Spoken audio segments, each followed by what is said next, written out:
Sophia Turner's world was supposed to be perfect. At 29, she had everything she thought a woman could ask for. A successful husband, a beautiful home in Manhattan, and a baby growing inside her.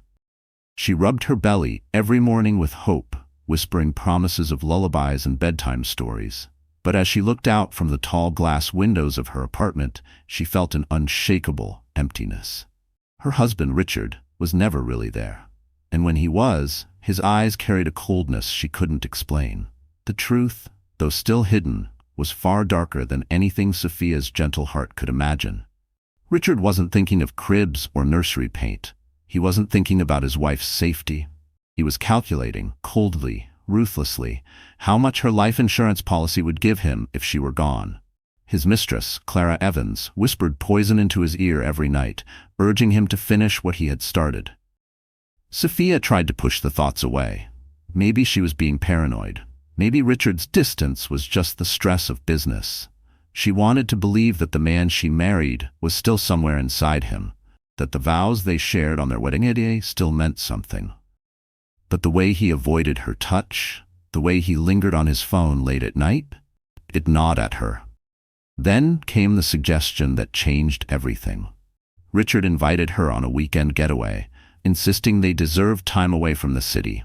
"Just you, me, and the baby," he said with a smile that didn't reach his eyes. He mentioned a private plane, chartered especially for her comfort. Sophia hesitated, but his sudden burst of charm melted her doubts. For once, she thought, maybe he was trying to reconnect. Maybe this was a chance to save their marriage. She didn't know the trip was designed to end her life. The night before the flight, she packed carefully, maternity clothes, a photo of her parents, and the little ultrasound picture she carried everywhere. She touched her stomach, speaking softly. "We're going on an adventure, sweetheart. Daddy says it will be beautiful." Her words trembled with both excitement and fear. But fate has a way of speaking, even in whispers. On the way to the airport, Sophia's phone buzzed with a strange message from an unknown number. "Don't get on that plane." Her heart skipped. She stared at the screen, confused, but Richard's sharp glance from the driver's seat made her shove the phone back into her purse. She told herself it was probably a mistake. Still, the words stayed with her. The runway lights glowed in the distance. The private jet shimmered under the night sky, waiting to swallow her whole. Richard reached for her hand, forcing a smile. "Trust me," he said. Sophia wanted to believe him. She wanted to believe love was still alive. But as she stepped toward the plane, her baby shifted inside her, almost as if warning her of the storm about to come. And in that chilling moment, Sophia had no idea the plane she was boarding was meant to be her coffin. On the surface, Sophia Turner lived the kind of life other women envied. Her Instagram showed photos of candlelit dinners, expensive vacations, and a glittering diamond ring that Richard had slipped onto her finger 5 years earlier. Their Manhattan penthouse had marble floors and a balcony with a skyline view. Strangers thought she had it all. But behind closed doors, Sophia's life was lonelier than anyone could guess. Richard had once been her dream. He was charming, ambitious, the kind of man who made promises with conviction. When Sophia first met him, she believed she'd found her forever. He told her he adored her smile, admired her kindness, and wanted to build a family together. For a time, she believed in that vision. She believed he loved her. But marriage has a way of peeling back layers. Slowly, Richard grew colder. The kisses on her forehead stopped. The late-night talks faded. He became consumed with money, status, and business deals. Sophia, meanwhile, clung to the hope that having a baby would bring them back together. She imagined Richard cradling their child, softening in ways she hadn't seen in years. Instead, her pregnancy only seemed to push him further away. When she told him the news, she expected joy. Instead, Richard's smile had been strained, almost forced. "That's great," he said, quickly changing the subject to a deal he was closing. Sophia brushed it off, convincing herself he was just overwhelmed. Her days were quiet, filled with small routines. She taught part-time at a nearby elementary school until her belly began to show. She decorated the nursery in gentle yellows and whites. She placed a rocking chair by the window, already picturing the baby wrapped in a soft blanket, listening to lullabies. But her nights were restless. Richard often came home late, smelling faintly of perfume that wasn't hers. He kept his phone face down, jumped at every notification, and locked his office door. Once, while folding his laundry, Sophia found a lipstick-stained handkerchief in his jacket pocket. Her heart pounded, but she told herself it wasn't what it looked like. Love makes excuses. Love chooses blindness. Her best friend, Laura, noticed her fading glow. "Sophia, are you sure you're okay?" Laura asked gently over coffee. "You've lost weight, and you look so tired." Sophia forced a smile. "It's just pregnancy. I'll be fine." She didn't dare admit the truth out loud. Still, deep inside, something gnawed at her. The man she once trusted felt like a stranger. Yet she held on because of the baby, because she wanted her child to have a father, because she believed in vows, even when they felt broken. Sophia prayed every night, pressing her hands over her belly. "Please, God, keep us safe. Let Richard remember who he used to be." She clung to faith the way a drowning woman clings to driftwood. What she didn't know was that in another part of the city, Richard was whispering sweet lies to Clara Evans, and together they were plotting a plan so cruel it would shatter her fragile world forever. And while Sophia prepared a nursery for her child, Richard and Clara were preparing her funeral. Richard Turner sat in the corner booth of an upscale lounge, the kind of place where low lighting and expensive wine kept secrets safe. Across from him, Clara Evans leaned forward, her manicured fingers wrapped around a crystal glass. She was beautiful in a sharp, dangerous way. Dark red lipstick, silk blouse that clung to her like armor, and eyes filled with ambition. Clara wasn't a woman who settled for scraps. She wanted everything, and she wanted it now. "You've dragged this out long enough," she hissed, keeping her voice low but firm. "You said she wouldn't be a problem by now. Yet Sophia is still alive, still carrying that baby, still standing in the way of us." Richard rubbed his temples, his jaw clenched. "It's not that simple. She's suspicious. If I make the wrong move, everything collapses." Clara leaned closer, her tone icy. "Listen to me, Richard. As long as she's breathing, she owns half of everything you've built. And don't forget, she's pregnant. Once that baby comes, your little empire won't just belong to you. It will belong to her and the child. Do you really want to be trapped forever?" The words sliced through him. Richard had spent years climbing ladders, building businesses, charming investors, but behind the glamour, his empire was crumbling. Bad deals, hidden debts, and reckless spending had eaten through his wealth. The only thing keeping him afloat was the safety net Sophia represented. She had a hefty life insurance policy, one that he had quietly doubled months earlier. Clara reached into her purse and slid a folded piece of paper across the table. "I know a pilot. Discreet. He'll take a payout, no questions asked. A private flight, a mechanical failure. The wreckage will look like an accident. Clean. Final. No one will ever suspect a thing." Richard stared at the paper, his pulse quickening. He could feel the walls of his financial ruin pressing in. The thought of being free from Sophia, free from the weight of her innocence, was tempting in a way that chilled even him. "Are you sure about this?" he whispered, though his tone lacked conviction. Clara's lips curved into a cold smile. "I've never been more sure of anything. Do you want to spend the rest of your life chained to a woman you don't love, or do you want to build a future with me? A real future. Power, money, freedom." Richard took a long sip of his drink, the burn in his throat matching the fire building inside him. He thought of Sophia's gentle eyes, her soft hands cradling her stomach. For a fleeting second, guilt pricked him, but greed was stronger. Desire was stronger. Clara was stronger. Finally, he folded the paper and slipped it into his jacket pocket. His decision was made. Clara leaned back, victorious, her voice dripping with satisfaction. "Good. Then let's make sure Sophia Turner never comes back from that flight." And while Sophia dreamed of saving her marriage, her husband and his mistress were already planning her death in chilling detail. Sophia Turner tried to silence the storm in her chest, but the unease kept clawing at her. Every time Richard left the apartment late at night, she told herself it was for business. Every time he came home with a faint trace of perfume that wasn't hers, she told herself it was her imagination. Every time his phone buzzed and he quickly turned the screen away, she swallowed her questions. Love has a way of making excuses, and Sophia wanted so badly to believe her marriage wasn't falling apart. Still, her instincts whispered otherwise. She noticed how Richard avoided her eyes when she spoke about the baby. He used to ask about the nursery, about names, about tiny shoes they could buy together. Now he brushed past every mention of the future, as if the idea of fatherhood was a chain around his neck. One evening, as she folded baby clothes she had bought with her own savings, she overheard Richard on the phone in his office. The door wasn't fully shut, and his voice carried through the crack. "Don't worry," he said in a low tone. "Everything will be handled. After this trip, there won't be any more problems." Sophia froze, a onesie clutched tightly in her hands. Handled. The word felt heavy, sinister. She wanted to believe he was talking about a business deal, but something in his voice chilled her. When she stepped into the room moments later, Richard quickly ended the call and forced a smile. "Just work," he muttered, brushing her off. Sophia tried to confide in her best friend Laura during a walk in the park. "I don't know, Laura.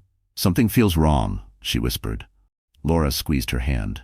"You're carrying his child, Sophia. Maybe you're just more sensitive right now. Hormones, stress. Don't jump to conclusions." Sophia nodded, but the doubt gnawed at her bones. That night she prayed harder than ever. "God, please protect me and this child. Show me if I'm wrong. Help me see the truth." The very next morning, Richard surprised her with breakfast in bed. He kissed her cheek the way he used to years ago. "I booked us a weekend trip," he said cheerfully. "A private getaway. Just us. No phones, no work. You deserve this, Soph. We deserve this."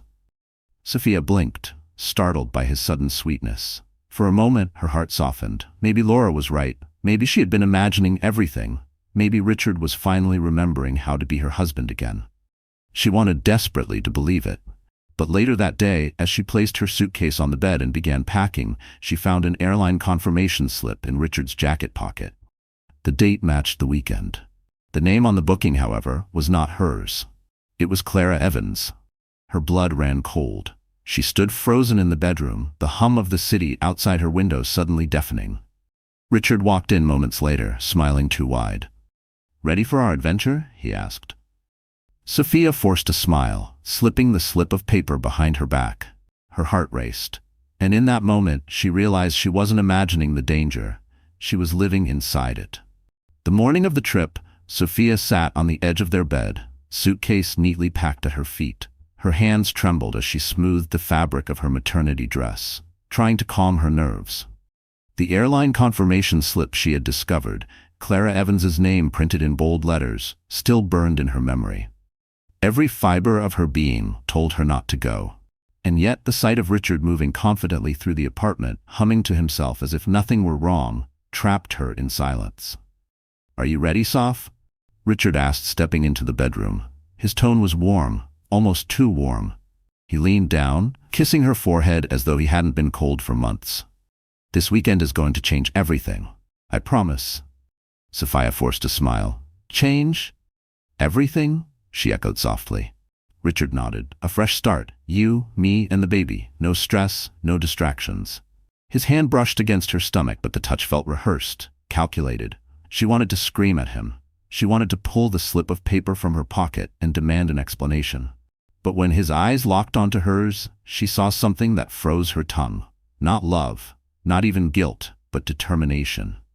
He had made up his mind about something, and Sophia feared it wasn't what he was saying out loud. The car ride to the private airstrip was unnervingly quiet. Richard's hand rested on the steering wheel, while his other tapped a rhythm on his knee. Sophia stared out the window, watching the city blur into suburbs, then into open fields. Her phone buzzed in her purse. She glanced down. Another anonymous text lit up the screen. "Don't get on the plane. Your life depends on it." Her throat tightened. Who was sending these messages? How did they know? She turned slightly, but Richard's sharp profile and rigid jaw made her hide the phone quickly. She swallowed hard, slipping it back into her bag before he noticed. When they reached the airstrip, a small private jet gleamed under the sun, its polished metal reflecting the clear blue sky. The pilot, a man with weary eyes, greeted Richard with a handshake that lasted a second too long, as if something unspoken passed between them. Sophia caught the glance but kept silent. "This is it," Richard said, placing a hand on her back, guiding her forward. "You'll love the view from above." Sophia hesitated at the foot of the stairs leading up to the jet. Her stomach tightened, the baby shifting as though sensing her fear. She pressed her hand against her belly, whispering silently, "Stay strong, little one. Mama's here." Richard noticed her pause. His smile stiffened. "Sophia, trust me. Everything's going to be fine. You're safe with me." Safe. The word rattled inside her head like a cruel joke. Every instinct screamed at her to run, to grab her bag and escape before the engines roared to life. But Richard's presence loomed over her, his charm a cage she couldn't break. With trembling legs, she climbed the steps and entered the cabin, the door closing behind her with a heavy thud. And as the engines roared to life, Sophia realized she might have just walked into a trap she would never return from. The cabin of the private jet smelled faintly of leather and jet fuel. The seats were plush, the windows spotless, the champagne chilled. To anyone else, it might have seemed like luxury. To Sophia Turner, it felt like a prison in the clouds. She sat with her hands clasped over her belly, her knuckles pale, her heartbeat pounding in her ears. Richard settled into the seat opposite her, his expression calm, even cheerful. He poured himself a glass of champagne, the bubbles rising in a soft fizz. "To us," he said, raising his glass. "To new beginnings."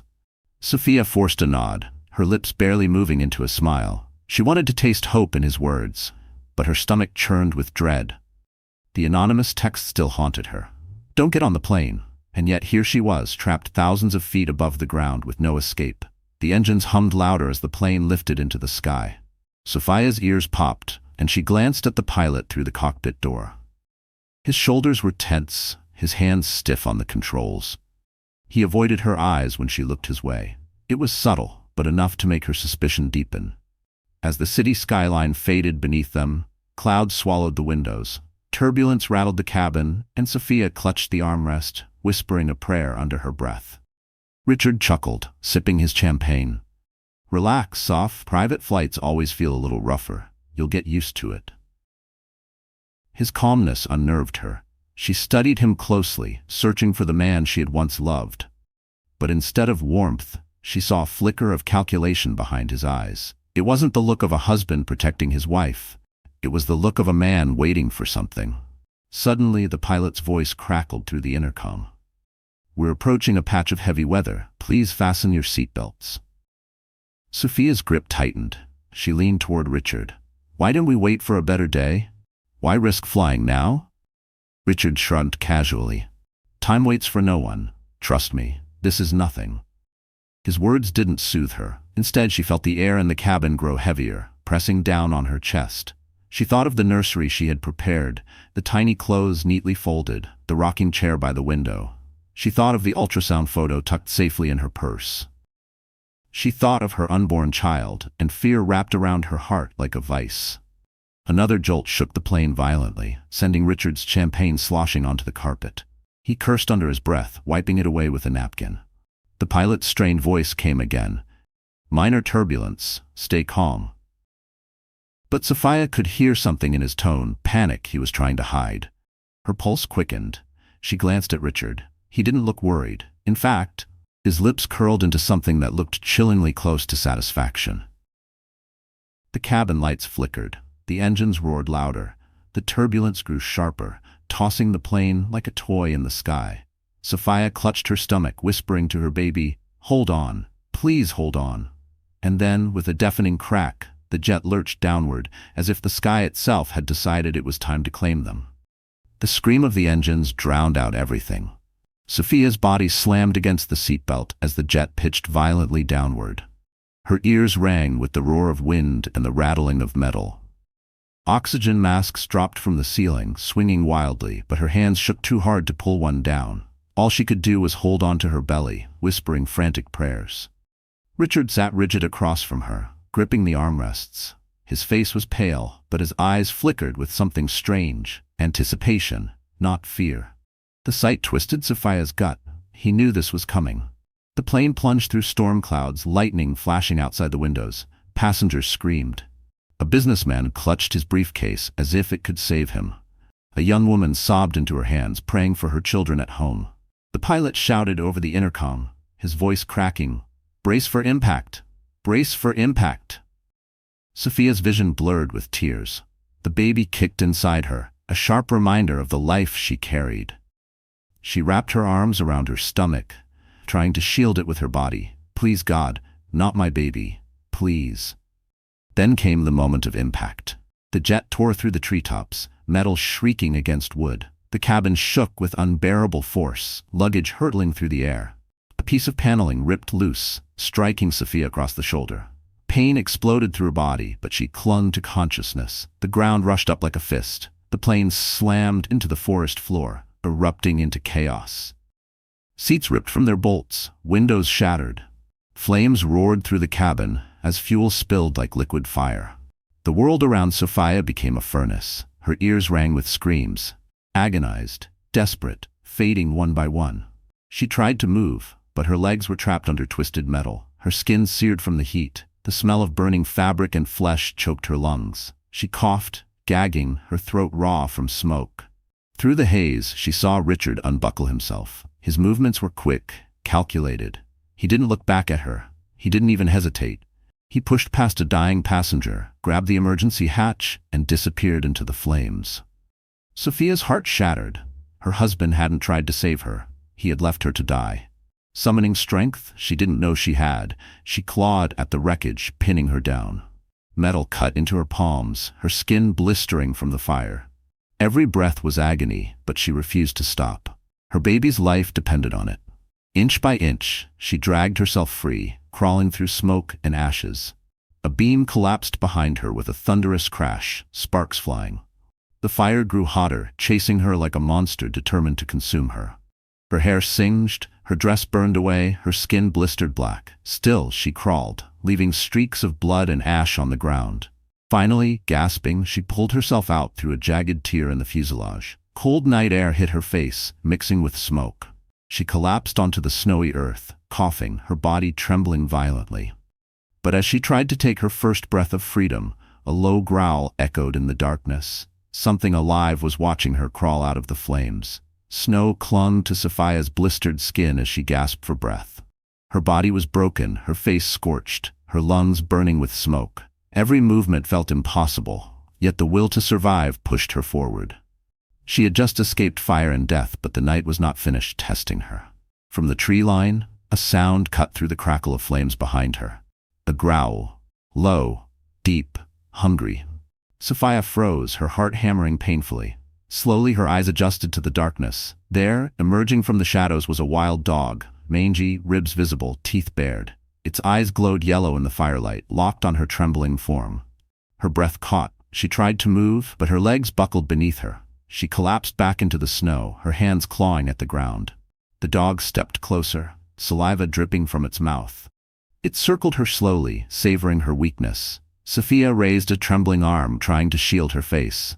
"Please, no," she whispered, though she knew the animal couldn't understand mercy. The beast lunged.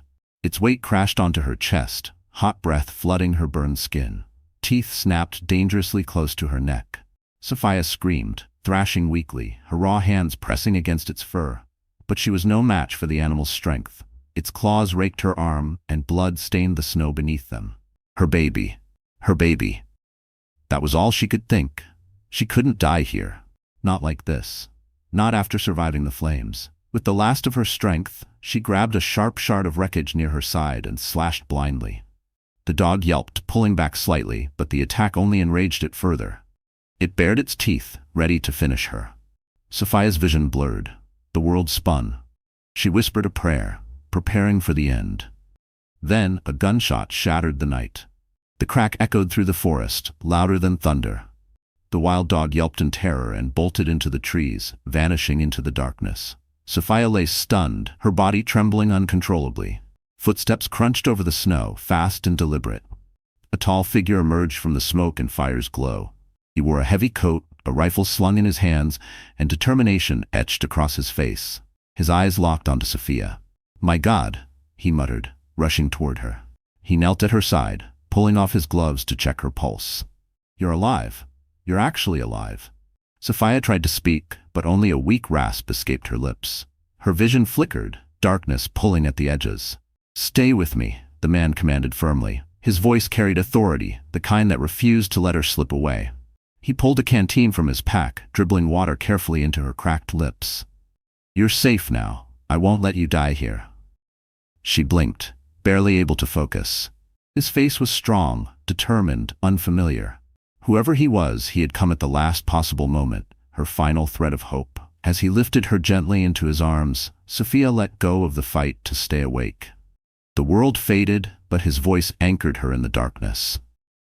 And when she awoke again, she would discover her savior was not just any man, but a billionaire whose power could change her fate forever. The first thing Sophia felt was pain. It wasn't sharp like a cut, but endless burning, like her body was still trapped inside the flames. She tried to move, but her limbs felt heavy, restrained. A faint beeping sound echoed in her ears, followed by muffled voices. "Her vitals are holding steady," a woman's voice said. "She's strong, but the burns are extensive." Sophia forced her eyes open. Harsh white light flooded her vision, and the sterile smell of antiseptic filled her lungs. She was in a hospital. Bandages wrapped her arms, chest, and face. Tubes ran from her body to machines she didn't recognize. A tall man stood at her bedside. It was him, the stranger who had saved her from the wild dog. His coat was gone, replaced by a tailored suit. His presence filled the room, commanding yet gentle. "You're awake," he said softly. "Thank God." Sophia tried to speak, but her throat burned. The man quickly poured water into a cup and helped her sip. "Don't push yourself," he cautioned. "You've been through hell. My name is Liam Archer. I found you near the crash site. You're safe now." Safe. The word echoed in her mind, but it felt fragile. Memories of fire, screams, and Richard's cold eyes surged back. Tears leaked from the corners of her swollen eyes. She wanted to ask about the others, about her baby, but the words stuck in her throat. Dr. Mei Chen, a burn specialist, entered the room with a clipboard. Her expression was kind, but heavy. She pulled up a chair beside Sophia's bed.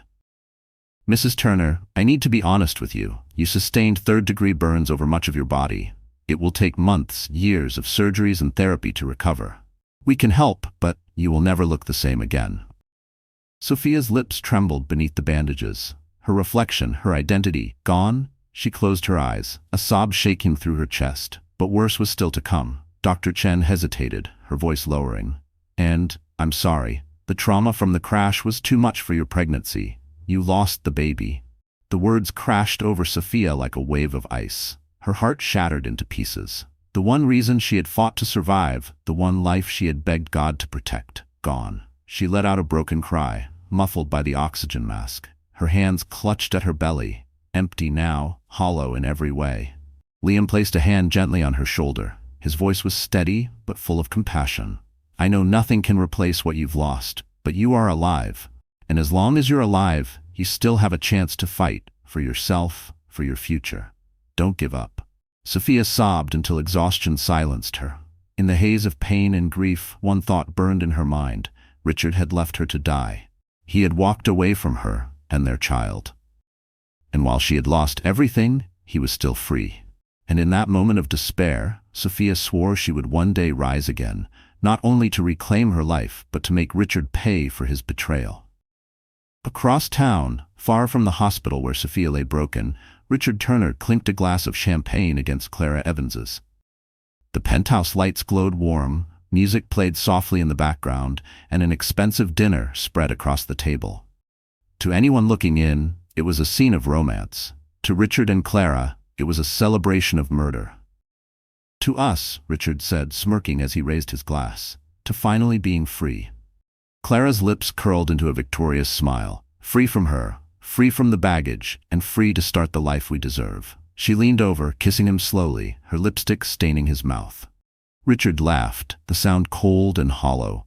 He had been tense for weeks, terrified the plan might fail. But the reports were clear.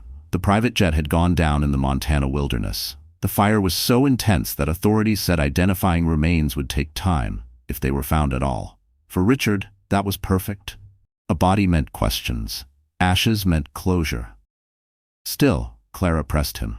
"And the insurance?" Richard leaned back, smug. "Already in motion. $10 million. It's only a matter of weeks before it's wired. Then we're untouchable." Clara's eyes glittered like jewels. "Imagine it. No debts, no hiding, just us. Power, money, Everything we've ever wanted." Richard poured another glass, but for a brief moment his smile faltered. A flash of Sophia's face crossed his mind, the way she had looked at him, trusting, even as she stepped onto that plane. Guilt pricked at him, but he drowned it quickly with another drink. "She's gone," he muttered to himself. "She's gone, and this is the life I deserve."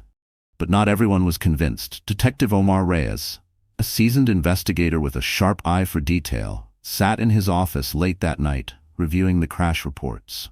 Something didn't add up. The weather conditions were bad, yes, but the flight path was unusual. Why had the pilot chosen such a dangerous route when safer options were available? And why had Richard taken out a massive increase on his wife's life insurance policy only months before the crash?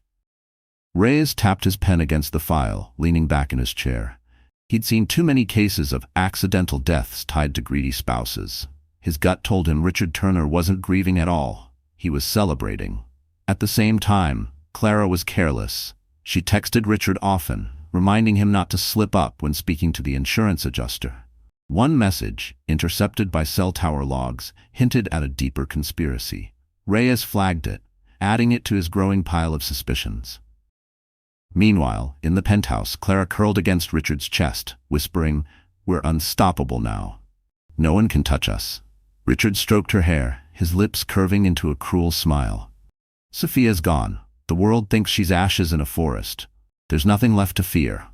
But neither of them knew that Sophia was alive, and soon the secret they thought was buried in flames would come back to haunt them. Sophia Turner barely recognized the woman staring back at her from the hospital mirror. Her reflection was wrapped in gauze, only fragments of her scorched skin visible. The bandages made her look less like a person and more like a ghost haunting her own body. She touched her cheek with trembling fingers, recoiling at the rough, alien texture beneath the wrappings. Dr. Mai Chen stood nearby, her tone calm but steady. "Sophia, we've stabilized you. You're healing, but the burns are deep. You will need multiple surgeries, skin grafts, reconstruction. This won't be weeks or months, it will be years of work." Sophia's throat tightened. Years? She couldn't imagine living like this, trapped in pain, unable to recognize herself. And yet, what choice did she have? She had survived the fire only to face a different kind of prison. Liam Archer entered the room quietly, his presence filling the sterile space with warmth. His suit was immaculate, but his expression was heavy with concern. "You've been given a second chance," he said gently. "It doesn't erase what you've lost, but it means you still have a future, and I want to help you rebuild it." Sophia blinked at him through tears. "Why?" she rasped, her voice weak. "You don't even know me." Liam crouched beside her bed, his eyes level with hers. "Because I've seen what cruelty does to people. My mother was a victim once. No one saved her. I couldn't change her fate, but I can change yours." The sincerity in his voice broke something inside her. For the first time since the crash, she felt a flicker of safety. But then came the question she had been avoiding. "What if Richard finds out I'm alive?" she whispered. "What if he tries again?" Liam's jaw tightened. "Then we make sure he never knows. I have resources. Doctors, legal teams, protection.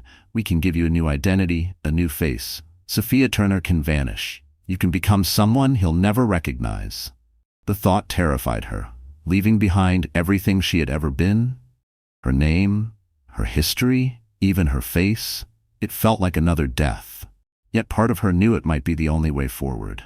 Richard had already proven he was willing to sacrifice her for money. He wouldn't hesitate to finish the job if he discovered she was alive. That night, as the machines beeped steadily beside her bed, Sophia stared at the ceiling, replaying Richard's betrayal in her mind. His cold eyes, his calmness on the plane, his choice to leave her burning in the wreckage. He hadn't lost a wife, he had discarded her like trash. And suddenly she realized something.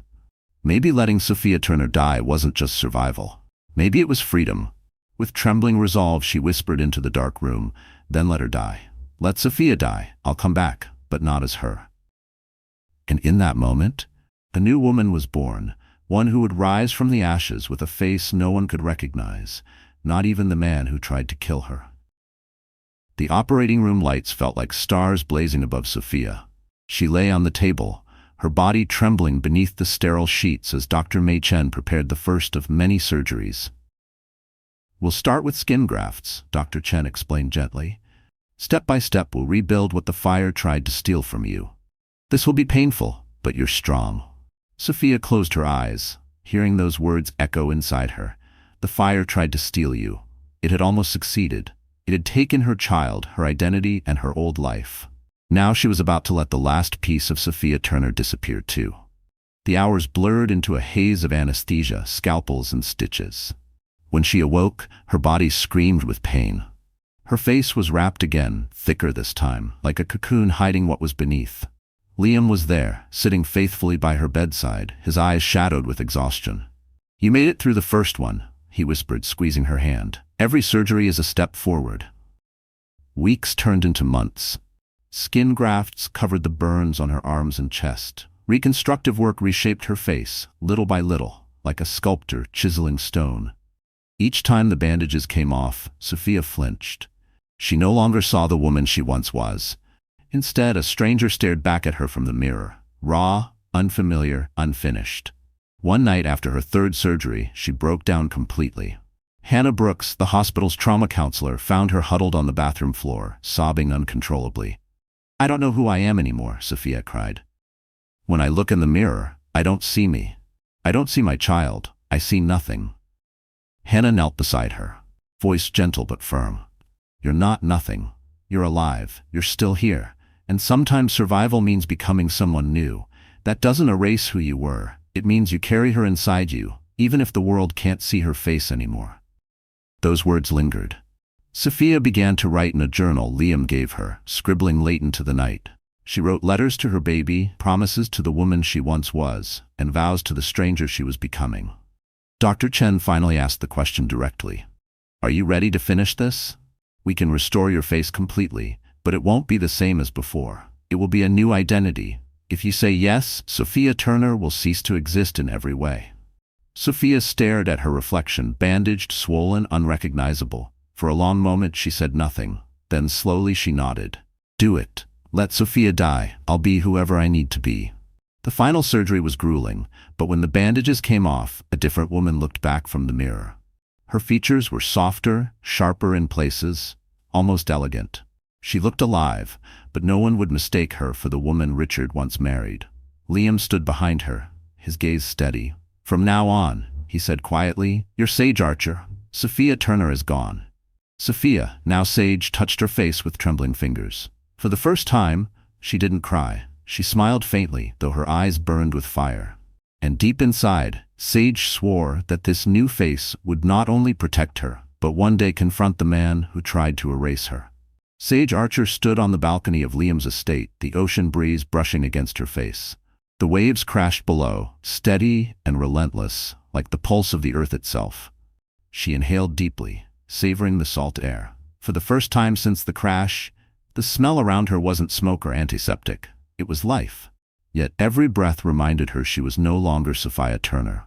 She had buried that name, buried that face, buried the child she lost. Now she was Sage Archer, a woman the world had never met, and she was still learning what that meant.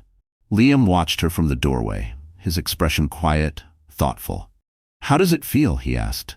"Strange," Sage admitted, brushing her hair back. "Like I'm walking around in someone else's skin." "You're not," Liam said firmly. "This is you.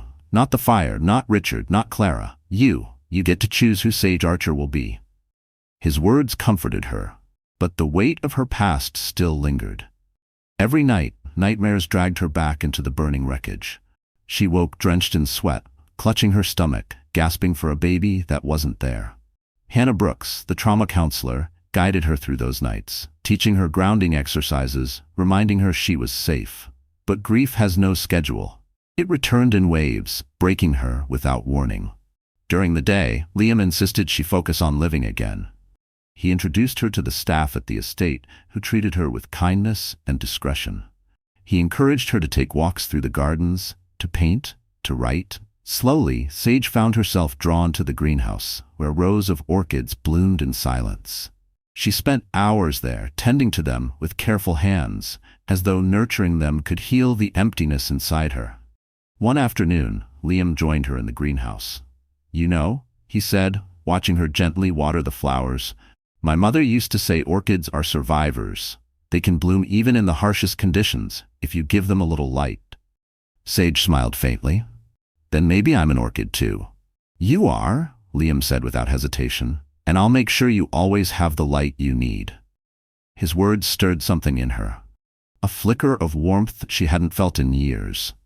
She looked at him, really looked at him, and for a moment she forgot about the fire, the betrayal, the ashes of her old life. But then Richard's face flashed in her mind, cold and triumphant, and the warmth vanished into anger. I can't let him get away with it, Sage whispered, her hands tightening around the watering can. He killed our child, he left me to die, and he's out there celebrating while I hide here. Liam's eyes darkened. Your time will come, but you need to heal first. Build your strength. When the moment is right, you'll face him, and I'll be there when you do. Sage nodded, her jaw set. For the first time, she wasn't just surviving, she was planning.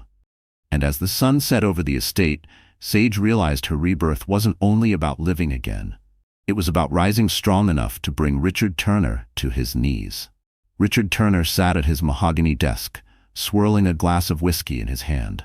The city lights sparkled outside his penthouse window, but the glitter did little to quiet his restless mind. He had everything he thought he wanted. Sophia was gone, the life insurance claim was in motion, and Clara was in his bed every night. And yet, peace refused to come. Clara strolled into the room wearing a silk robe, her smile sly. She perched herself on the edge of his desk, taking the whiskey glass from his hand for a sip. Why the long face, darling? She teased. We should be celebrating. You're weeks away from $10 million. Our life begins the moment that money hits the account. Richard forced a smile, but it didn't reach his eyes. I just don't like the waiting. The insurance company is dragging their feet. They're asking too many questions. Clara rolled her eyes. That's normal. A crash like that, of course they'll be thorough, but they have no reason to suspect us. The fire burned everything. You're in the clear. But Richard wasn't convinced. Detective Omar Reyes had called him earlier that week, asking pointed questions about his relationship with Sophia. Why wasn't he on the plane with her? Why had he taken out a larger insurance policy only months before? Richard had smoothed it over with charm, but the detective's sharp tone lingered in his mind. Meanwhile, Clara was beginning to show her true colors. She spent his money carelessly, buying jewelry, designer clothes, and expensive wines. She flaunted their relationship openly, no longer hiding the affair. Richard admired her boldness once, but now it grated on him. Every reckless purchase, every smug smile felt like a risk. One night, as they dined at an upscale restaurant, Clara leaned across the table, her voice dripping with impatience. When the money comes, we're moving to Europe. Paris, maybe, or Rome. Somewhere glamorous, somewhere no one remembers Sophia Turner. Richard's jaw tightened. And what about the businesses I built here? My name means something in this city. Clara smirked. Your name means debt. Don't pretend you're some untouchable mogul. Without that payout, you're broke, and I'm not about to spend my life cleaning up your messes. Her words cut deep. For a moment, Richard saw Clara clearly, not as a partner, but as a predator. She wasn't with him for love. She was with him for money, power, and the thrill of winning. And if the money didn't come fast enough, he had no doubt she would turn on him. That night, Richard lay awake, staring at the ceiling while Clara slept peacefully beside him. The image of Sophia's face, burning, terrified, haunted him. Guilt gnawed at him, but so did fear. Detective Reyes wasn't going away. Clara wasn't going to stay loyal. His empire was built on ashes, and he was beginning to realize ashes don't last. And while Richard's paranoia grew, he had no idea that the woman he thought he buried in flames was alive and preparing to return with a vengeance. Detective Omar Reyes leaned back in his worn leather chair, staring at the cluttered bulletin board in front of him. Photographs of the crash site, maps of the flight path, and financial records from Richard Turner's companies were pinned in a chaotic mosaic. A string of red thread connected the pieces: weather reports, life insurance policies, and most recently, text message logs pulled from a subpoena. To anyone else, it looked like coincidence. But Reyes had been on the force long enough to know that coincidences usually pointed to the truth, and his gut told him Richard Turner wasn't a grieving husband. He was a man hiding something.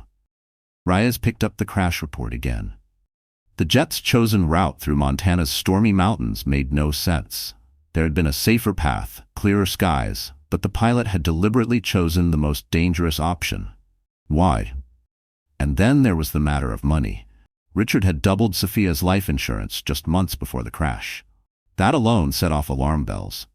"Looks like you were too clever, Turner," Reyes muttered under his breath. "But not clever enough." He pulled up the phone logs between Richard and Clara Evans. Most were innocuous, short exchanges about dinner plans or meetings. But buried in the data, one text from Clara stood out.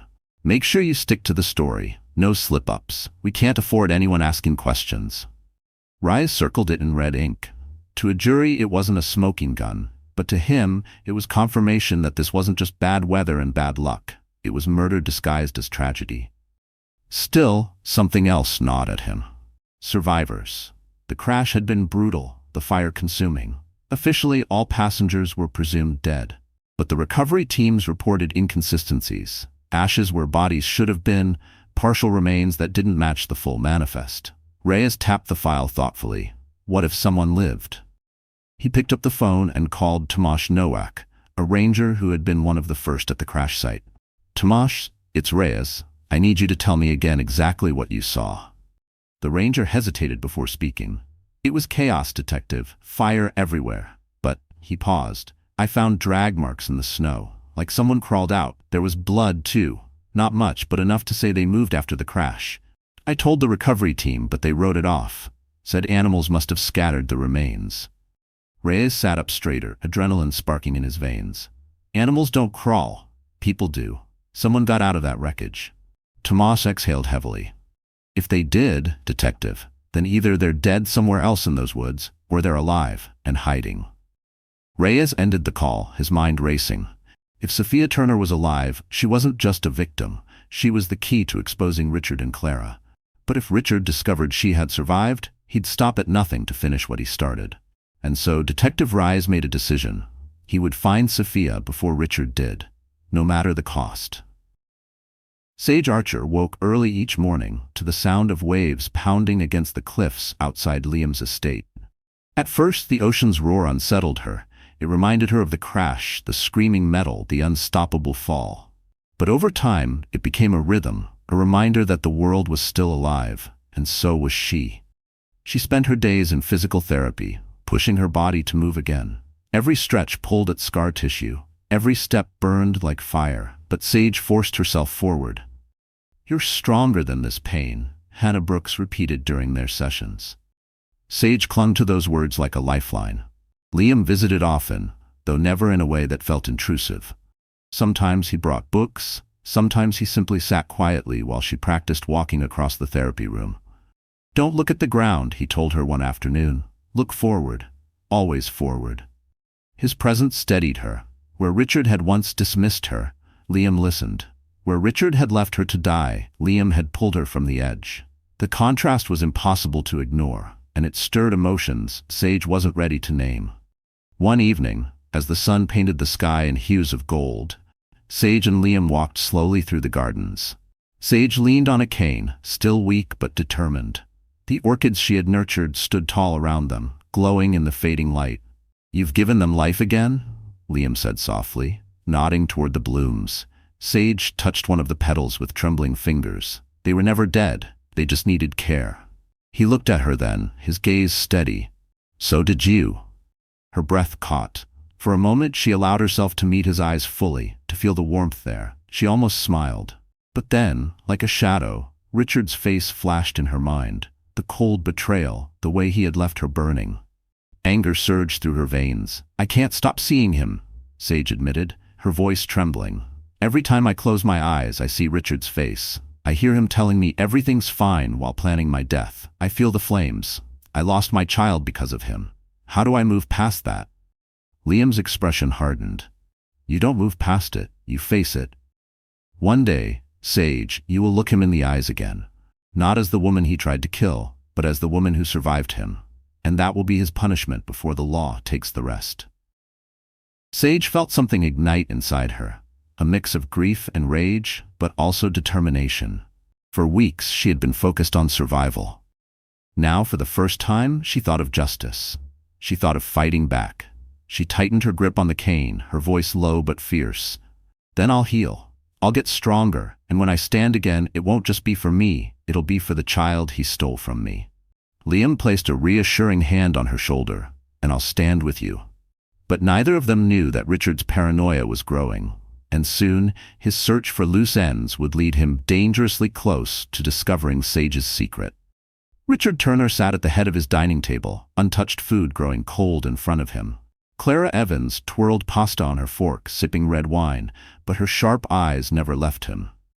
"You're quiet tonight," she remarked, her voice edged with irritation. "What's eating you now?" Richard didn't answer at first. He stared out at the city skyline, his reflection in the glass fractured by the lights. Finally, he muttered, "The detective won't let up. Reyes keeps circling back with the same questions. About Sophia, about why I wasn't on that plane, about the insurance." Clara set down her fork with a sigh. "So, you've handled him before. You're charming when you want to be. Smile, play the grieving husband, and soon enough he'll move on." But Richard shook his head. "It's not that simple. He doesn't believe me. I can see it in his eyes. He knows something."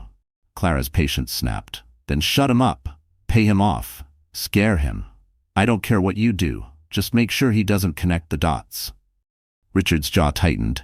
And what if there are no dots to connect? What if? He trailed off, his thoughts darkening. What if she survived? The words hung in the air like a curse. Clara scoffed, but her fingers tightened on the stem of her glass. "Richard, don't be ridiculous. You saw the reports. The fire burned everything. No one could have lived through that." But Richard wasn't convinced. He remembered how resilient Sophia had always been, how stubbornly she held on even when life broke her. He remembered the way she had looked at him on the plane, suspicion in her eyes. He couldn't shake the thought that maybe, just maybe, she had found a way out. Clara leaned closer, her tone sharp. "You're letting your guilt mess with your head. Sophia is dead. We're alive. Focus on that." Richard slammed his fist against the table, making the glasses rattle. "You don't understand. If she's alive, she's the one thing that can destroy us. She knows me. She knows everything." Clara stared at him for a moment, her smile fading. For the first time, doubt flickered in her expression. "Then find proof. If she's really gone, prove it. And if she's not—" Her voice dropped, venomous. "Finish it." The room fell into tense silence. Clara's ambition burned hotter than Richard's fear. She wanted the money, the power, the freedom. She didn't care if Richard's conscience was cracking under the weight of what they had done. If anything, his weakness disgusted her. Later that night, Richard sat alone in his office, scrolling through crash site photos leaked to the press. His pulse quickened as he zoomed in on one image. Faint marks in the snow, a trail leading away from the wreckage. He told himself it was animals, but deep down, he knew better. He poured another glass of whiskey, his hands trembling. If Sophia was alive, then she was out there somewhere, waiting. And if she was waiting, she wouldn't be silent forever. And as Richard's fear grew, Detective Reyes was already one step ahead, digging deeper into the crash, closer to uncovering the truth Richard wanted buried. Detective Omar Reyes had been in the business long enough to know when his instincts were right. And with Richard Turner, every fiber of his being screamed that the man was guilty. Still, instinct wasn't enough. He needed evidence. Real evidence. The kind that could hold up in court. He sat in the dim glow of his office lamp, files spread across his desk like puzzle pieces. The insurance policy, the text messages, the flight path. It all pointed in one direction, but he needed the missing link. Proof that Richard and Clara had orchestrated the crash. That proof came from an unexpected place. Reyes received a call from a federal aviation inspector who had been quietly re-examining the wreckage. "Detective, I thought you'd want to hear this," the man said. "The black box didn't survive, but we recovered fragments of the pilot's headset. There's audio distortion, but one line came through clear as day." Reyes leaned forward. "What line?" The inspector cleared his throat. "Don't worry. After this trip, there won't be any more problems. It's faint, but it's there." And detective, it wasn't the pilot's voice. Reyes's eyes narrowed. He knew that voice belonged to Richard Turner. The words matched almost exactly what Richard had been overheard telling someone before the trip. It was enough to connect him to the sabotage. But that wasn't all. Reyes had also subpoenaed Clara Evans's financial records. Buried in her transactions was a large withdrawal 2 days before the crash. Cash, delivered to a private account linked to the co-pilot. It was payment, a bribe for silence. Now the picture was complete. Richard had the motive, money and freedom. Clara had the means, handling the logistics, and together they had blood on their hands. Reyes leaned back, exhaling slowly. "Got you," he whispered. Still, something nagged at him. If Richard and Clara had gone to such lengths to cover their tracks, why did the trail of evidence feel so sloppy? It was almost as if they had believed there would be no need for evidence, no one left to question them. Then he remembered Tomasz Nowak's words about the drag marks in the snow. Someone had escaped. Someone had crawled out of that inferno. If that person was Sophia Turner, she wasn't just a victim. She was the missing witness who could bring this entire case crashing down on Richard and Clara. Reyes picked up the phone and called Nowak again. "Tomasz, I'm flying out to Montana tomorrow. I want you to take me back to that crash site. Show me exactly what you saw." The ranger hesitated. "Detective, that was weeks ago. Snow's covered most of it. If someone made it out, they'd either be dead by now, or they're hiding somewhere far away." Reyes's grip tightened on the phone. "Then I'll find them, alive or dead. I'll find out what really happened out there." And as Reyes prepared to retrace the steps of the woman the world thought was dead, Sage Archer was already regaining her strength, ready to step back into a world that had buried her. Sage Archer sat in the quiet of the greenhouse, her hands resting on the orchids she had nursed back to life. Their petals were vibrant, glowing under the glass ceiling. They were survivors, just like her. But survival wasn't enough anymore. Every time she closed her eyes, she saw Richard's face, smirking as he left her to die in the flames. Every morning, she awoke to the crushing reality that her child was gone. Rage and grief had twisted together inside her until they became something new: resolve. "I won't stay hidden forever," Sage whispered, her voice trembling with intensity. "He thinks he buried me, but I'm still here. And one day, he's going to see me again." Liam Archer stepped into the greenhouse, his gaze steady as he watched her. "You're stronger than you realize," he said softly. "But you need to be careful. Richard is dangerous. Clara is ruthless. If they discover you're alive before you're ready, they'll try again." Sage turned toward him, her eyes burning with determination. "Then I'll be ready. I won't just survive this time, I'll win." Liam studied her, torn between admiration and fear. "Justice takes patience. We'll gather evidence. We'll expose them the right way. You can't rush this." But Sage shook her head. "Evidence isn't enough. Richard is clever. He'll twist the story, paint himself as the victim. I need to do more than prove his guilt. I need to make him face me. I need him to know that I'm the one who came back." Her voice cracked on the last words, but she held her ground. That evening, she pulled out her journal, the one filled with letters to her lost child and vows to herself. For the first time, she wrote not about grief, but about strategy. Names, places, memories. Richard thought no one else knew. She still remembered the passwords he used, the people he trusted, the cracks in his empire. And now, with Liam's resources, she had tools to exploit them. Her first step was small but symbolic. Using Liam's discreet contacts, Sage sent an anonymous tip to a financial journalist. A leak about Richard Turner's mounting debts and questionable business practices. It wasn't enough to destroy him, but it planted a seed of suspicion in the public eye. When the article hit, Richard's face appeared on the news, his reputation bruised. Clara stood by his side in photos, but Sage could see it. The tension in his jaw, the cracks in his perfect mask. It was working. Liam found her watching the coverage late at night. "You did this, didn't you?" he asked, though his voice carried no judgment. Sage didn't deny it. "He started the war. I'm just answering it." Liam's eyes softened. "Just promise me one thing. Don't lose yourself to vengeance. You've already lost so much. Don't let him take the rest." Sage held his gaze, silent for a long moment. Finally she whispered, "I promise I'll never lose myself again. But Richard will lose everything." And as her first move rippled through Richard's world, Sage knew the real game had only just begun. The Archer estate was buzzing with quiet preparation. Staff moved through the halls carrying trays of silverware and rolls of red carpet. Outside, strings of lights were being strung across the gardens.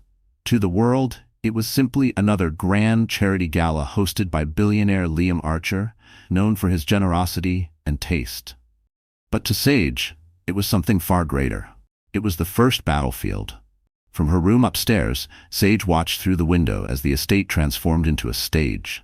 Her fingers tightened around the railing. For weeks she had been healing, hiding, plotting. Now it was time to step out of the shadows, not as Sophia Turner, the betrayed wife, but as Sage Archer, a woman reborn. Liam entered quietly, adjusting the cuffs of his tailored suit. "The invitations have gone out," he said. "Richard and Clara will be there. They can't resist an opportunity to mingle with the powerful and polish their reputation." Sage's heart raced. Just hearing their names still made her stomach twist.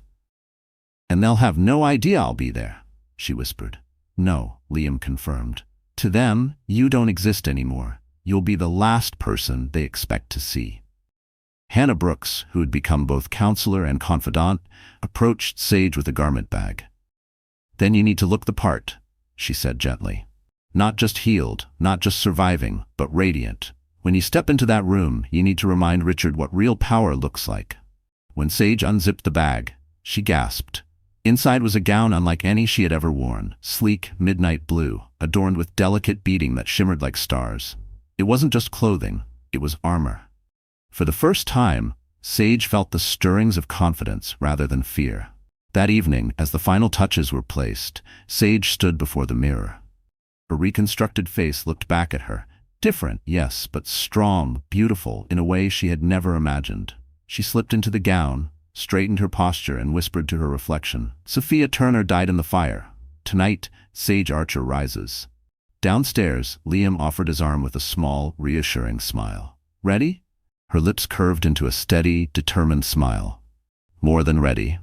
The night of the gala arrived with elegance. Luxury cars lined the driveway. Cameras flashed as New York's elite walked the carpet. Journalists buzzed, capturing every glittering moment. And among the crowd, Richard Turner and Clara Evans arrived, dressed to perfection. Richard wore his most confident mask, shaking hands, laughing too loudly. Clara clung to his arm, her diamond necklace glittering as she smiled for the photographers. To them, the gala was an opportunity to bury suspicion, to remind everyone they were untouchable. But their confidence was about to crumble. Inside, Liam greeted the guests, his presence commanding, his reputation shielding the real purpose of the night.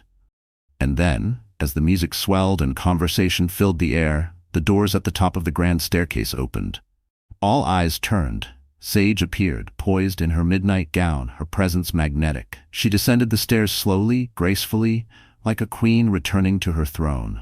And in that electrifying moment, Richard Turner's glass slipped from his hand, because the face he thought he burned into ashes had just walked back into his world. The room fell silent as Sage Archer reached the bottom of the staircase. Her midnight gown shimmered under the golden chandeliers. Her chin lifted high, every step measured and regal. Conversations hushed, forks paused midair, and the string quartet faltered as every eye locked on her. For Richard Turner, the sight was a nightmare made flesh. The glass slipped from his hand and shattered on the marble floor. His face drained of color, his pulse hammered in his ears. He blinked once, twice, but the woman walking toward him did not vanish. Clara Evans grabbed his arm tightly, her nails digging into his sleeve. "Richard," she hissed, panic flickering in her eyes. "What is it?" "Who is she?" Richard's throat was dry, his words barely escaping. "It can't be. She's dead. She died." But Sage was very much alive. She smiled faintly, tilting her head, her gaze locking onto Richard's with unnerving calm. Her voice carried across the room, smooth yet laced with iron. "Mr. Turner, Ms. Evans, what a surprise to see you here." Clara forced a polite laugh, though her grip on Richard tightened. "And you are?" Sage extended her hand gracefully. "Sage Archer, I've heard so much about you both." The name meant nothing to Clara, but Richard felt as though the ground had been ripped out from beneath him. The eyes staring at him, different face, different features, but the eyes were the same. They were Sophia's eyes, burning with quiet fire. Throughout the room, whispers spread. Who was this stunning woman? Why did Richard Turner look as if he'd seen a ghost? Journalists in the crowd raised their cameras, eager to capture the tension. Liam Archer stepped in smoothly, his presence commanding. "Ladies and gentlemen, Thank you for joining us tonight to support aviation safety. We're honored by all of your presence, and we are especially grateful to welcome Miss Sage Archer, whose story of survival is one of resilience and strength. The crowd erupted into polite applause. Richard's chest tightened. Survival? His hands shook as he wiped sweat from his forehead. Clara leaned closer, whispering furiously, "Pull yourself together, people are watching." But Richard couldn't shake the terror crawling through his veins. Sage's gaze never left his, and every second she held his stare, he felt exposed, stripped bare in front of the entire elite of New York. Sage lifted her champagne glass, her smile serene. It's strange, isn't it, how life and death can turn on the smallest details. One day you think someone is gone forever, and then fate brings them right back. Her words cut through him like a knife. Clara tilted her head, her eyes narrowing. Something about the way Sage spoke, the way Richard was unraveling, it unsettled her deeply. The gala resumed with forced chatter, but the air was electric. Richard couldn't focus, couldn't breathe. He knew, deep in his bones, that Sage Archer was more than a guest. She was a threat. And as the night carried on, Richard realized with mounting dread that the woman standing before him was not just a stranger. She was the ghost of Sophia, and she was here for vengeance. The gala had shifted into a hum of music and polite chatter, but the undercurrent of tension was unmistakable. Cameras flashed, champagne glasses clinked, and New York's elite carried on as if nothing were wrong. But Richard Turner's nerves were unraveling thread by thread. His smile was forced, his laugh brittle, and his eyes never strayed far from Sage Archer. Sage, however, moved through the room like she owned it. She greeted politicians, shook hands with business moguls, and charmed journalists with her poise. Every step, every glance was calculated. She wasn't just a guest at this gala. She was building her stage. When the orchestra paused for the evening speeches, Liam Archer took the microphone. His deep voice echoed across the hall. Tonight, we gather not only to celebrate generosity, but to remember that safety in aviation is not just a privilege, it's a right. And no one knows the weight of that better than our honored guest. He gestured toward Sage. The spotlight found her. The crowd clapped, eager to hear the woman who had captured so much attention. Richard's stomach twisted. He whispered harshly to Clara, "We need to leave, now." Clara frowned. "Leave? Are you insane? Running out will only make you look guilty." Richard's lips tightened. "She's not who she says she is, I know it." But before he could act, Sage was already stepping onto the stage. The room quieted as she took the microphone, her midnight gown gleaming under the lights. She stood tall, her voice steady. "Good evening. My name is Sage Archer," she began. "I am standing here today because I survived what was meant to kill me." A murmur spread through the audience. Sage's eyes locked onto Richard. A plane crash. A fire so fierce it erased nearly every trace of the people on board. But fate spared me. Fate gave me another chance. Richard's pulse raced. He could feel sweat dripping down his back. Sage's tone sharpened. "When I woke in the wreckage, I thought I had been abandoned by chance. But the truth was darker. I wasn't abandoned by chance. I was betrayed by choice." Gasps rippled across the room. Journalists leaned forward, recording every word. Clara's nails dug into Richard's arm, her whisper frantic. "What is she doing?" Sage reached into her clutch and pulled out a small flash drive. "I have proof. Proof that the crash was no accident. Proof of payments made to the co-pilot. Proof of conversations recorded, voices that planned my death." She handed the drive to the technician beside the stage. Within seconds, audio filled the hall. Richard's voice, clear as day. "After this trip, there won't be any more problems." The crowd erupted. Gasps, murmurs, disbelief. All eyes turned to Richard and Clara, who stood frozen like statues. Cameras flashed, capturing their panic. Richard's mask slipped entirely, rage and fear twisting his face. Clara tried to pull him toward the exit, but the path was already blocked by security. And as the evidence played for all to hear, Detective Omar Reyes stepped forward from the back of the room, badge in hand, ready to finish what Sage had started. The gala hall erupted into chaos. Guests gasped, reporters shouted, cameras flashed like lightning in a storm. On the giant screen, Richard Turner's voice kept looping from the recording. "After this trip, there won't be any more problems." Each repetition hit him like a hammer, pounding against the image he had worked so hard to build. Richard's face turned ashen. Clara Evans clutched his arm tightly, her nails digging into his skin. "Do something," she hissed through clenched teeth. But Richard could barely move, frozen under the crushing weight of 100 eyes. Then came the steady voice of Detective Omar Reyes, cutting through the noise. "Richard Turner, Clara Evans." His badge gleamed under the chandeliers as he strode forward, his expression unflinching. "You are under arrest for conspiracy to commit murder, insurance fraud, and attempted homicide." The crowd gasped again, the scandal unfolding before their very eyes. Security moved quickly, flanking Richard and Clara. Journalists swarmed closer, microphones raised. Richard snapped out of his daze and shouted, "This is ridiculous. She's lying. She's not who she says she is." His finger trembled as he pointed at Sage Archer. "That's not Sophia. Sophia's dead." But Sage stepped forward calmly, her eyes piercing through his panic. "Yes, Sophia Turner died in those flames, but the woman you tried to destroy lived, and she's standing right here." Clara's face twisted with rage. "This is insane. You can't prove anything." Detective Reyes held up the flash drive. "We have the payments, the records, the recordings, and we have witnesses. You two thought the fire erased everything, but the truth always finds a way out." The cuffs clicked around Richard's wrists first. He thrashed violently, his once polished demeanor shattered. "Do you know who I am?" he bellowed. "I built this city. You can't touch me." Clara's composure cracked next. She tried to slip through the crowd, but security caught her by the arm. The diamond necklace she wore glittered mockingly under the lights as she screamed, "Let me go. I won't go down for this." Reporters swarmed, shouting questions. "Mr. Turner, did you try to kill your wife?" "Miss Evans, did you pay off the co-pilot?" "What do you have to say to the people watching right now?" Richard's voice broke into a desperate roar. "She was weak. She was holding me back. Everything I did was for us." His confession echoed across the hall, sealing his fate.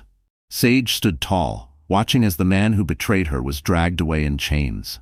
There was no fear in her eyes anymore, only strength and a quiet fire of justice. The gala audience erupted into whispers and shocked conversations. Many guests looked at Sage with awe, others with pity, but all with respect. She had not only survived, she had unmasked monsters in the most public way possible. As Richard and Clara were forced through the doors by police, Richard turned one last time, his face twisted in fury. "This isn't over," he spat. "You hear me? This isn't." But the slam of the doors behind him silenced his threat, and Sage knew his empire of lies had finally collapsed. Months had passed since the night of the gala. The scandal had spread across every newspaper and television station in the country. Richard Turner and Clara Evans had been tried, exposed, and sentenced. Their faces, once fixtures of social ambition, were now infamous reminders of greed and betrayal. The world had moved on, but for Sage Archer, healing was still a daily journey. She walked through the gardens of Liam's estate one early spring morning, the orchids blooming brighter than ever. Their petals reminded her of herself, scarred, reshaped, but alive. Each new flower symbolized a promise that even after devastation, life could return. Liam joined her, carrying a tray with tea and a gentle smile. His presence had become her anchor. Where once she saw him as merely a savior, now she saw the man who had chosen to stand beside her through every dark night. Their bond had deepened, strengthened not by glamour or wealth, but by survival and truth. One evening, as they sat by the fire, Liam reached for her hand. "Sage," he said quietly, "you've been through fire and shadow, and you've come out stronger. But you don't have to walk forward alone anymore. Let me be your partner, not just in protection, but in life." Her eyes filled with tears. For so long, she had associated marriage with betrayal and loss. But Liam was different. He hadn't just saved her body, he had restored her will to live. With trembling joy, she whispered, "Yes." 1,000 times, yes. Their wedding was small, intimate, held on the cliffs overlooking the ocean. There were no cameras, no gossiping crowds, no spectacle. Only sincerity. Sage wore a gown of soft ivory, simple yet radiant, her scars no longer something to hide, but part of the woman she had become. As Liam placed the ring on her finger, she felt not like she was erasing the past, but building something new. In time, Sage's prayers were answered in another way. She stood in the nursery of the Archer estate, sunlight streaming through lace curtains. In her arms, she cradled a newborn, her daughter, her second chance at motherhood. Tears streamed down her face as she whispered, "You're safe, little one. I'll never let anything take you from me." Liam watched from the doorway, his eyes filled with pride and tenderness. "She's perfect," he said softly, stepping in to wrap his arms around both of them. For Sage, it was the moment she thought would never come. After fire, betrayal, and death itself, she was holding new life. She was no longer Sophia Turner, the broken woman her husband had tried to erase. She was Sage Archer, wife, mother, survivor. Yet even in this peace, shadows lingered. She knew Richard was rotting in prison, stripped of wealth and freedom. Clara was locked away too, her beauty wasted behind bars. They were paying for their sins. But Sage also knew men like Richard never surrendered quietly. Somewhere, deep inside, his hatred still burned. And though Sage held her baby close with joy, a whisper of unease lingered, because sometimes the past doesn't stay buried. Prison had a way of stripping men bare. Gone were the suits, the penthouses, the champagne glasses. Richard Turner sat on the edge of a steel cot in his dim cell, the once powerful businessman reduced to a gaunt figure in an orange jumpsuit. The walls echoed with the clang of doors and the mutter of other inmates. His reflection in the scratched metal mirror looked nothing like the man who once believed he was untouchable. At first, he tried to carry himself with pride, barking orders, pretending he still had influence. But prison was not built for pride. Day after day, the reality sank in. He was forgotten. His wealth gone, his reputation destroyed, and the woman he betrayed had risen from the ashes stronger than ever. The worst punishment wasn't the bars, it was the silence. Alone in his cell, Richard replayed the gala over and over. The moment Sage Archer walked down the staircase, the moment his world shattered in front of everyone. The face he thought he had destroyed had returned, new and unshakable. It haunted him. At night, he woke in cold sweats, convinced she was standing at the foot of his bed, watching. Clara Evans fared no better. Once glamorous, she now paced the cracked prison yard, her eyes hollow. She blamed Richard for everything, screamed at him whenever their paths crossed in the cafeteria. The love they once flaunted turned to venom. They were no longer partners, they were enemies, rotting side by side. Meanwhile, life outside those walls blossomed. Sage Archer thrived. Her story became a beacon of resilience, though few knew the full truth. With Liam by her side and their daughter in her arms, she found healing in the small things: family dinners, laughter echoing through the halls, orchids blooming in her greenhouse. She had been broken, burned, betrayed, but she had rebuilt herself into something no fire could destroy. One afternoon, sitting in her garden, Sage looked down at her sleeping baby and whispered, "You'll never know the darkness I faced. But you'll grow up knowing your mother fought and won, and you'll never be afraid of the shadows, because you'll know light always returns." Back in his cell, Richard's health began to fail. Stress, bitterness, and neglect wore him down. When the coughs came, deep and ragged, no one paid attention. When fever burned through him, no one cared. The man who once believed the world owed him everything now faced his final days alone. In the end, Richard Turner died not with power, not with wealth, not even with love. He died with nothing, his name a curse, his legacy a warning. And far away, Sage Archer stood at the ocean's edge, the wind lifting her hair, her daughter nestled against her chest. She closed her eyes and let the salt air fill her lungs. This was not the end of her story. It was the beginning. Because from the ashes of betrayal, she had risen, not as the victim her enemies expected, but as the survivor, the mother, the woman who proved that nothing could extinguish her fire. So that's how the story comes to an end. But you're still here, aren't you? If you've stayed with me until now, it means something in this journey touched your heart in a way that words alone can't explain. Maybe it reminded you of your own struggles, your own betrayals, or the scars you carry quietly. Remember what the Stoic philosopher Marcus Aurelius once said: "Fire tests gold, and adversity tests the brave." Pain doesn't define you. It shapes you into someone stronger. Like Sage, you too can rise from the ashes. If this story moved you, my friend, let it be a reminder. Healing is possible, justice is possible, and love after loss is possible. Now, if you feel this message matters, please like, share, and subscribe, so together we can keep telling stories that heal hearts and inspire courage.